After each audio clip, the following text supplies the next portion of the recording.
అందరికీ నమస్కారం. ఈరోజు మనం 'కుందేలు తెలివి' అనే ఒక మంచి కథ చెప్పుకుందాం. అనగనగనగా ఒక పెద్ద అడవి. ఆ అడవి లోపల ఏనుగులు, జింకలు, కుందేళ్ళు, పెద్ద పులులు, సింహాలు అన్నీ ఉండేవి. అడవి అంటే అన్ని జంతువులుంటాయి గదా! అలాగే ఈ అడవిలో కూడా అన్ని జంతువులుండేది. అయితే ఆ అడవికి రాజు సింహం అన్నట్టు. ఆ సింహానికి మిగతా జంతువులన్నీ భయపడుతూ ఉండేది. ఈ సింహం ఏం చేసేది రోజు వేటకు పోయి దానికి నచ్చినన్ని జంతువులను వేటాడి తినేదన్నట్టు.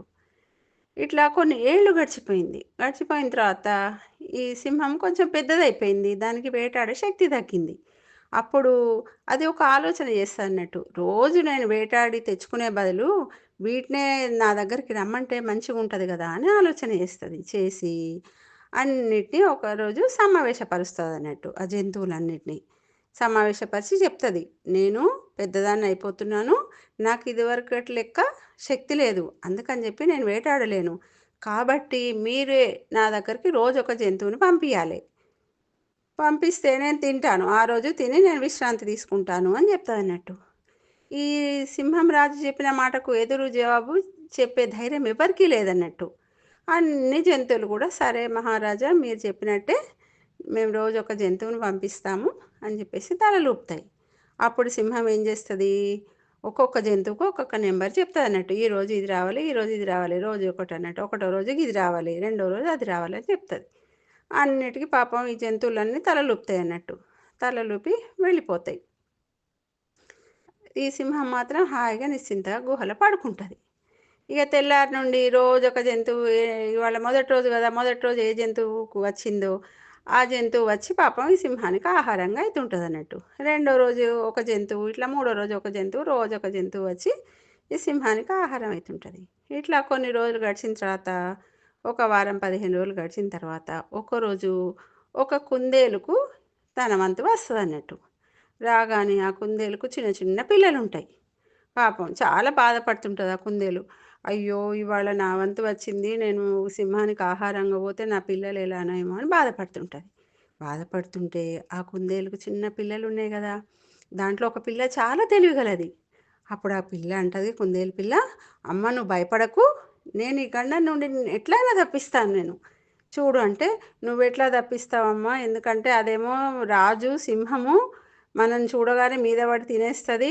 నువ్వేమో ఇంత చిన్న పాపవు గదా! నువ్వెట్లా నాకు ఈ ఆపద నుండి రక్షిస్తావంటే, లేదమ్మా చూడు, మనకు తెలివి ఉండి ఉపాయంగా మనం ఆలోచిస్తే అపాయం నుండి కూడా బయటపడొచ్చు. నువ్వేం భయపడకు. నేను ఈ అపాయం నుండి నిన్ను రక్షిస్తాను అంటది. ఏమోనమ్మా అయినా నాకు తెలవదు. చాలా భయమైతుంది నాకు మిమ్మల్ని విడిచిపెట్టి పోవడం ఎట్లానో అంటది. ఏం లేదమ్మా నువ్వివాళ పోకు. ఇవాళ నీ వంతు గదా!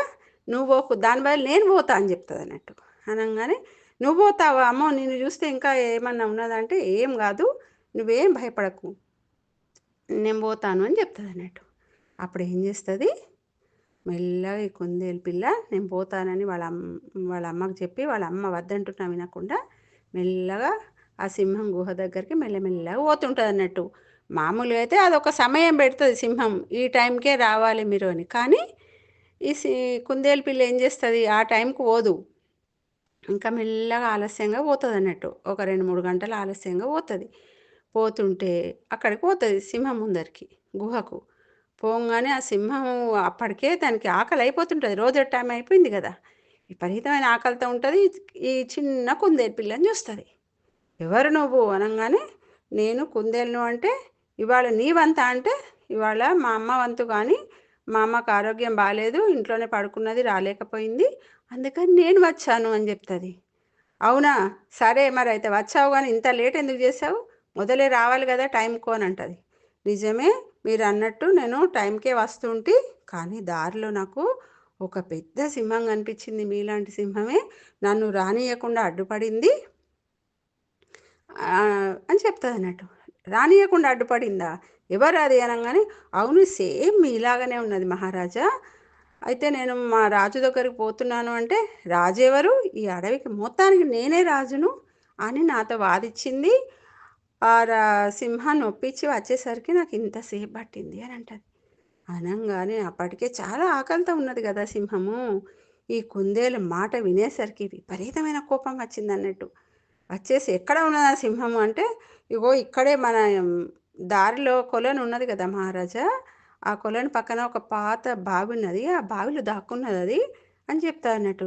నేను అప్పుడు చెప్పాను మా రాజు వస్తే నేను ఊరుకోదు చంపేస్తుందని, అనంగానే ఆ బావిలో దాక్కున్నది అని చెప్తుంది. అవునా, అయితే చూస్తా పద అంటది సింహం. ఎందుకంటే అది అప్పటికే ఆకలి, తర్వాత కోపము, ఈ రెండు ఉండేసరికి విచక్షణ పోయింది దానికి, సింహానికి.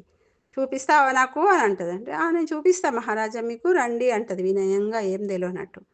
అనంగానే పద అయితే చూద్దాం అనగానే మెల్లగా కుందేలోను సింహం పోతుంటాయి అన్నట్టు. పోయేసరికి అక్కడ ఆ పాడుబడిన బావి ఉన్నది కదా, అక్కడికి తీసుకుపోతుంది. తీసుకుపోయి ఓ మహారాజా ఇందులో దాక్కున్నది సింహం అని చెప్తుంది అన్నట్టు.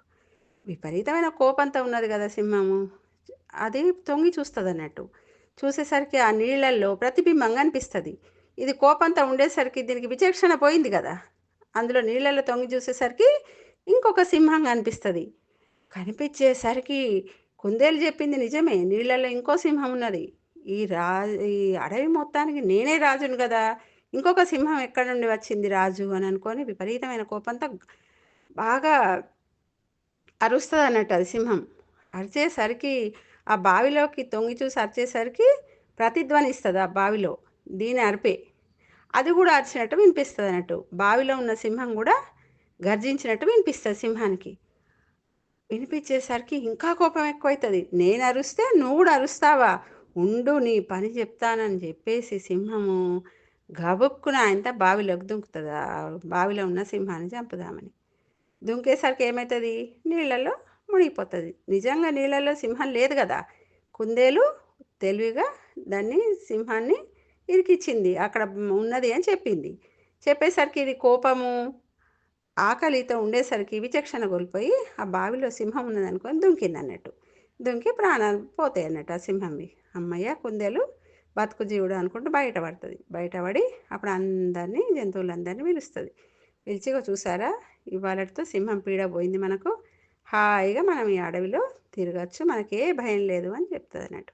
అప్పుడు కుందేలు వాళ్ళ అమ్మ కూడా, అబ్బా చిన్నపిల్లవైనా ఎంత సాహసం చేసావు, ఎంత బుద్ధివంతురాలు నువ్వని బాగా మెచ్చుకుంటుంది అన్నట్టు. చూసారా ఎంత తెలివిగా అపాయం నుండి బయటపడిందో. సింహమేమో ఆకలితో కోపంతో ఉండేసరికి విచక్షణ కోల్పోయింది. చూసారా, అందుకే ఆకలి కోపం ఇలాంటివి ఉన్నప్పుడు కోపంలో ఏ నిర్ణయాలు తీసుకోకూడదు. ఇది చిన్నదైనా కూడా ఎంత తెలివిగా ఆలోచించి అంత పెద్ద జంతువును కూడా అది తప్పుదారి పట్టించి ఆపద నుండి బయటపడ్డది. చూసారా పిల్లలు, బాగుంది కదా కథ. అందుకే ఎప్పుడు కూడా తెలివిగా ఆలోచించాలి. Thank you.